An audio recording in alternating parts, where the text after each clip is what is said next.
करायचं आहे, ज्यांचे विचार ऐकायला आपण इतके थांबलेले आहात, आदरणीय राहुलजी गांधी.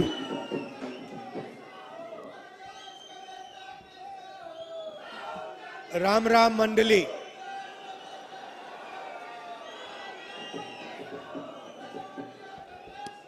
शरद पवार जी, नाना पटोले जी, बाला साहब थोराट जी, जयराम रमेश जी,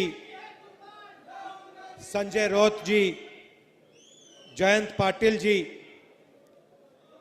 यशोमती ठाकुर जी, अजय यादव जी, शिरीष कोटवाल जी, तुषार शेवाले जी, संजय जाधव जी, जीवा गावित जी, स्टेज पे सारे सीनियर नेता, गठबंधन के वरिष्ठ नेता, प्यारे किसानों, भाइयों और बहनों, प्रेस के हमारे मित्रों, आप सबका यहां बहुत बहुत स्वागत, नमस्कार. यहां पे सबसे बड़ा मुद्दा प्याज के दाम का हैगा. नेशनल मीडिया में आपने इसके बारे में कोई डिस्कशन देखी? नहीं दिख सकता. सबसे बड़े मुद्दे, किसान के मुद्दे, बेरोजगारी, महंगाई, अग्निवीर. मैं 4000 किलोमीटर कन्याकुमारी से कश्मीर चला और 6000 किलोमीटर मणिपुर से महाराष्ट्र तक, और लाखों लोगों से मिला हूं और हजारों से मैंने बात की है. देश में 2-3 मुद्दे हैं. सबसे बड़ा बेरोजगारी, दूसरा महंगाई, तीसरा भागीदारी. हिंदुस्तान का धन किसको मिलता है, कौन से वर्ग को मिलता है, किसानों की समस्या, ये मुद्दे हैं. मगर अगर आप टीवी देखें, मीडिया में देखें, इन मुद्दों के बारे में आपको कोई डिस्कशन नहीं दिखेगा. टीवी पे कभी नहीं दिख सकता. बॉलीवुड की बात होगी, मोदी जी को 24 घंटा दिखाएंगे, कभी वो समुद्र के नीचे चले जाएंगे, टीवी कैमरा उनके साथ नीचे समुद्र के नीचे जाएगा, उनको दिखाएगा समुद्र के नीचे पूजा हो रही है. फिर उसके बाद झट से वो सी प्लेन में उड़ेंगे, हवाई जहाज में जाएंगे, वहां भी मीडिया उनके पीछे जाएगा. फिर चाइना के बॉर्डर पे चले जाएंगे, वहां मीडिया जाएगा. फिर पाकिस्तान की बात होगी, कोविड आएगा तो फिर थाली बजवाएंगे, सबको एक साथ नचाएंगे. कोविड फैलता जा रहा है. प्रधानमंत्री हिंदुस्तान की जनता से कह रहे हैं मिलकर थाली बजाओ, और मीडिया उसको 24 घंटे चला रहा है. तो मीडिया का काम देश के जो युवा हैं, देश की जो जनता है, उसका ध्यान इधर उधर करने का है. किसके लिए करते हैं? हिंदुस्तान के 20-25 सबसे बड़े अरबपतियों के लिए. 10 साल में नरेंद्र मोदी जी की सरकार ने आपका कितना कर्जा माफ किया है? 1 रुपया माफ किया आपका? 3 कानून लाए. आज किसान दिल्ली में रामलीला मैदान में खड़े हैं. महीने दिल्ली के बॉर्डर पे खड़े थे, आपका 1 रुपया कर्जा माफ नहीं किया, और हिंदुस्तान के सबसे बड़े अरबपतियों का 16 लाख करोड़ रुपया माफ किया है। नहीं, मगर आप जानते हो 16 लाख करोड़ रुपए कितना होता है?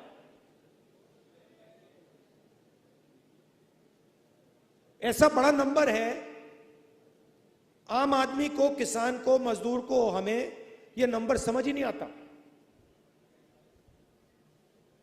अरबपति को आपने बताया कि देखिए 16 लाख करोड़ रुपए है, उनको एकदम समझ आ जाती है बात।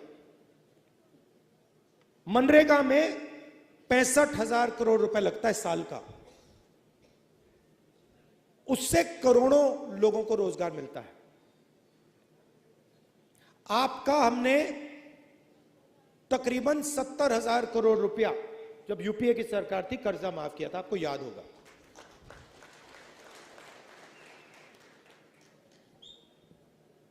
₹16 लाख करोड़ का मतलब 24 साल का मनरेगा, मतलब 24 बार अगर हम आपका कर्जा माफ करें, उतना कर्जा नरेंद्र मोदी जी ने 20-25 लोगों का माफ किया है। आपका एक बार हमने किया, बीजेपी ने एक बार नहीं किया, और जितना आपका माफ हुआ था अगर आप उसको 24 बार करें, उतना नरेंद्र मोदी जी ने 20-25 लोगों का माफ किया है।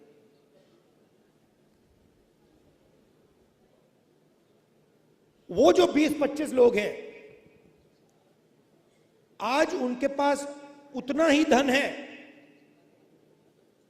जितना हिंदुस्तान के 70 करोड़ लोगों के हाथ में है। एक तरफ 22 लोग, एक तरफ 70 करोड़ लोग। 70 करोड़ लोग कौन है? किसान हैं, मजदूर हैं, बेरोजगार युवा हैं। जितना पैसा आपको दिया जाता है, जितना पैसा आपके हाथ में है, उतना ही पैसा 22 लोगों के हाथ में है। और पिछले 10 साल में नरेंद्र मोदी जी ने 16 लाख करोड़ रुपया, मतलब 24 बार जो हमने आपके लिए किया था, 24 बार उन्होंने 20-25 लोगों के लिए किया है। अब आपको एक तरफ से नहीं घेरा जाता है,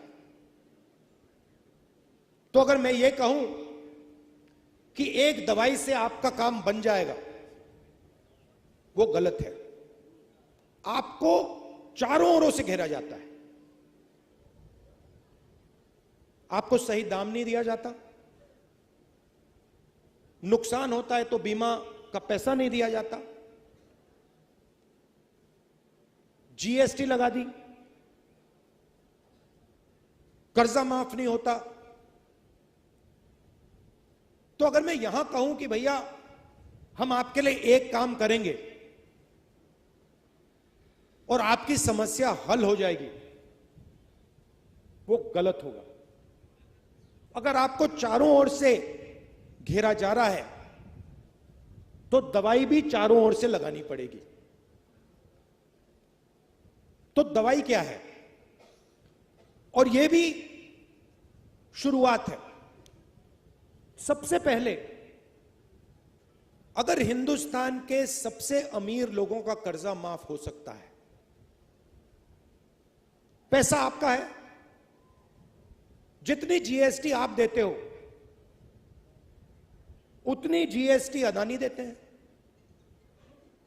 आपने ये शर्ट खरीदी, 1000 रुपए के लिए आपने खरीदी, 18% आप दोगे, वही अदानी देगा। उसने 1000 रुपए की शर्ट खरीदी, उतनी ही जीएसटी देगा। हिंदुस्तान की सरकार का पैसा कहां से आता है? जीएसटी से आता है। सबसे ज्यादा कौन देता है? किसान देता है, मजदूर देता है, छोटा दुकानदार देता है, बेरोजगार युवा देता है। तो अगर 16 लाख करोड़ रुपए उनका कर्जा माफ हो सकता है तो आपका भी कर्जा माफ होगा। या तो आप उनका मत कीजिए,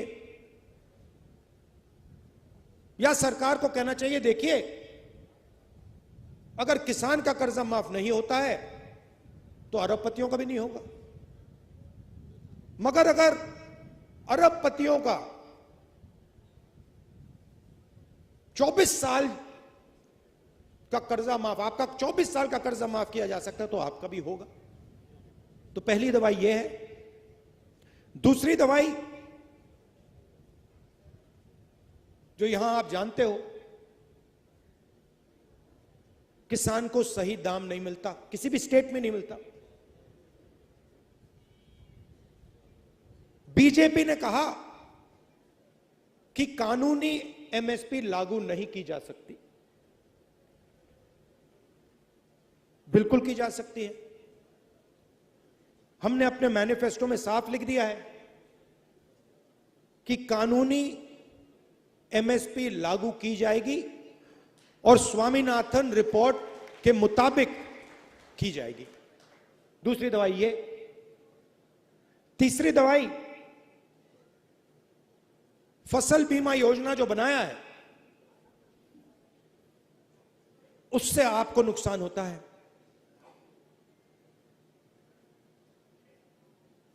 15-16 कंपनियां हैं, उनको सरकार बीमा योजना का पैसा देती है। आप लिस्ट चाहते हो, मैं आपको लिस्ट दे दूंगा। आपका नुकसान होता है, आंधी आती है, तूफान आता है, बारिश आती है, पानी गिरता है, नुकसान होता है। आपको कहते हैं भैया आपको कॉम्पेंसेशन नहीं मिलेगी, वो आपको मुआवजा नहीं देंगे।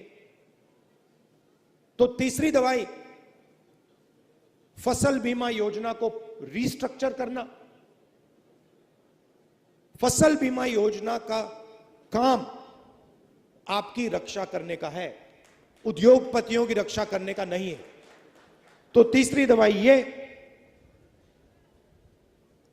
चौथी दवाई, जैसे ही आपको प्याज बेचने का समय आता है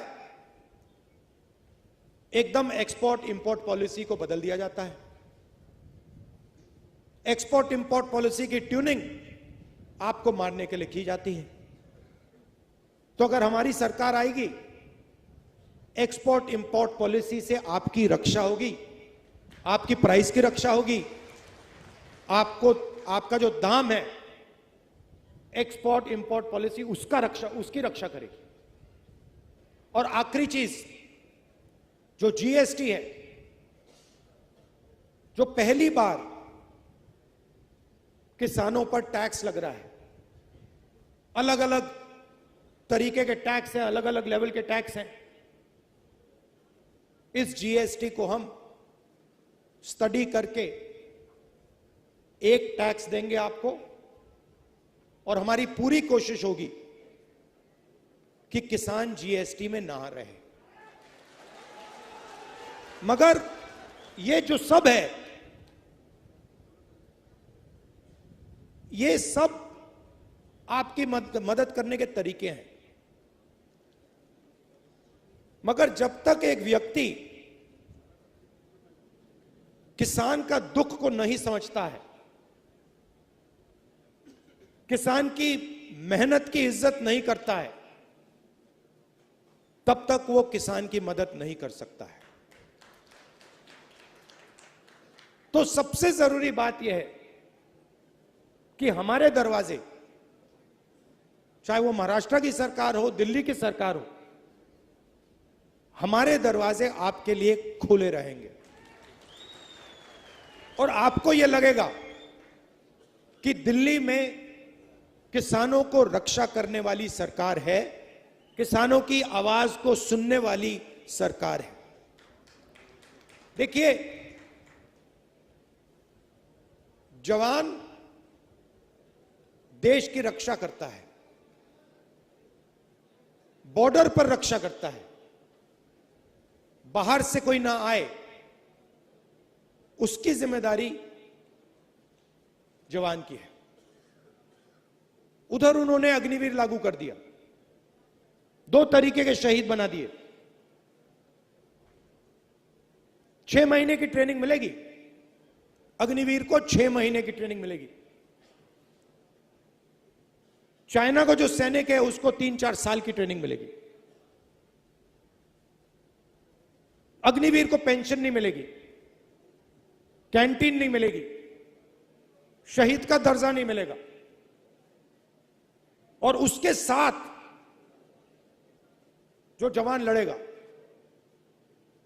उसको शहीद का दर्जा मिलेगा, उसको पेंशन मिलेगी, उसके परिवार की रक्षा होगी। तो अग्निवीर ने सेना को कमजोर किया है, और वो जो हमारे जवानों के साथ कर रहे हैं वो हिंदुस्तान के अंदर आपके साथ कर रहे हैं।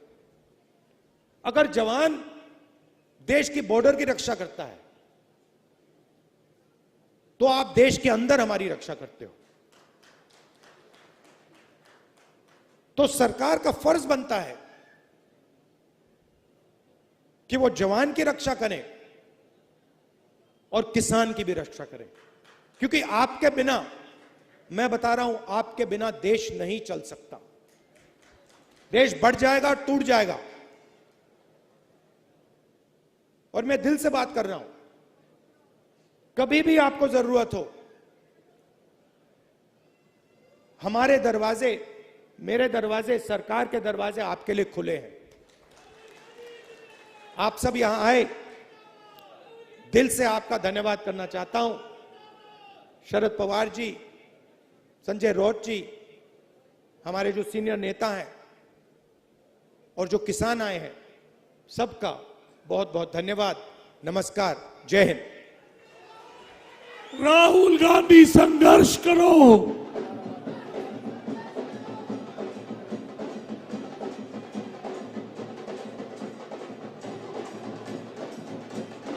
किसान सभेचे अध्यक्ष, त्यांना विनंती आहे की तुम्ही राहुलजी गांधी यांचं स्वागत करा।